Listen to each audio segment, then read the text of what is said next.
श्रीमद् भगवद गीता का 14वां अध्याय। श्री कृष्ण बोले, फिर भी ज्ञानों में श्रेष्ठ ज्ञान मैं तुमको बताता हूँ, जिसके जानने से सारे मुनिजन मोक्ष रूप परम सिद्धि को प्राप्त हुए हैं। इस ज्ञान की सहायता से मेरे स्वरूप को प्राप्त हुए लोग सृष्टि के समय नहीं जन्मते और प्रलय काल में कष्ट नहीं पाते। हे कौन्ते, सब कर्मों में जो मूर्तियाँ उत्पन्न होती हैं उनकी उत्पत्ति स्थान प्रकृति है और मैं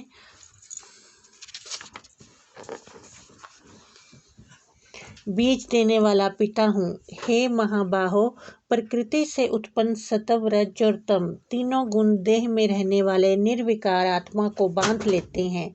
हे अनघ, इनमें तत्व निर्मल होने के कारण प्रकाश और निरूप द्रव है, जो प्राणी को सुख तथा ज्ञान के साथ बांधता है। रोगात्मक रजोगुण से तृष्णा एवं आसक्ति उत्पन्न होती है, जो प्राणी को कर्म के साथ बांधता है। तमोगुण की उत्पत्ति अज्ञान से है, ये नम्र आलस्य निद्रा से प्राणी को बांधता है और मोह में फंसाता है। हे भारत, सत्व सुख उत्पन्न करता है, रज कर्म उत्पन्न करता है, तम सब ज्ञान को ढक प्रमाद पैदा करता है। हे भारत, सत्व गुण रज और तम को दबाकर बढ़ता है, इसी प्रकार रज सत्व एवं तम को और तम सत्व एवं रज को दबाकर बढ़ना चाहता है। इस देह में इंद्रियों द्वारा जब ज्ञान का प्रकाश उत्पन्न हो, तब समझिए कि सत्व गुण की विशेष वृद्धि हुई है। हे भारत, रजोगुण की वृद्धि में लोभ कर्मों में प्रवृत्ति, कर्मों का आरंभ, अशांति और इच्छा उत्पन्न होती है। हे कुरुनंदन, तमोगुण की प्रबलता में अविवेक, अनुद्यम, प्रमाद एवं मोह ये सब होता है। जब देह को सतोगुण के उदय में मृत्यु प्राप्त होती है, तो वह ज्ञानियों के प्रकाशमय लोक को पाता है। रजोगुण के उदय से मरकर कर्मों में आसक्त मनुष्य जन्म लेता है और तमोगुण के उदय में मरा हुआ मूढ़ योनि में जन्म पाता है। सात्विक पुण्य कर्म का फल भी सात्विक कलंक रहित होता है। राजस कर्म का फल दुख और तामस कर्म का फल अज्ञान है। स्तव से ज्ञान उत्पन्न होता है, रज से लोभ तथा तम से प्रमोद, मोह एवं अज्ञान की उत्पत्ति होती है।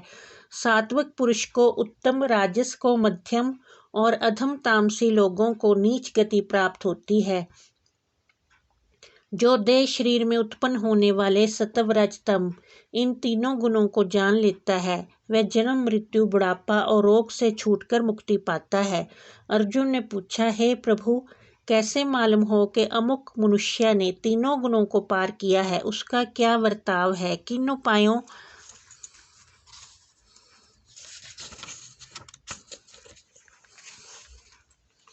से वह तीनों गुणों को त्यागता है? हे पांडुनंदन, प्रकाश प्रवृत्ति होने में उनकी इच्छा न करे।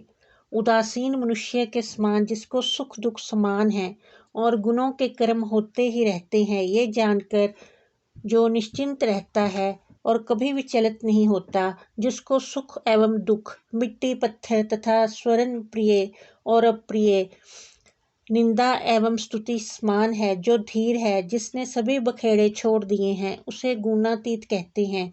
जो अनन्य भक्ति से मुझे पूजता है, वह इन तीनों गुणों को जीतकर ब्रह्म भाव को पाता है, क्योंकि ब्रह्म का और विकार रहित मोक्ष का तथा सनातन धर्म के अखंड सुख का भंडार मैं ही हूँ। श्रीमद् भगवद गीता का 14वां अध्याय समाप्त। बोलो विष्णु भगवान की जय।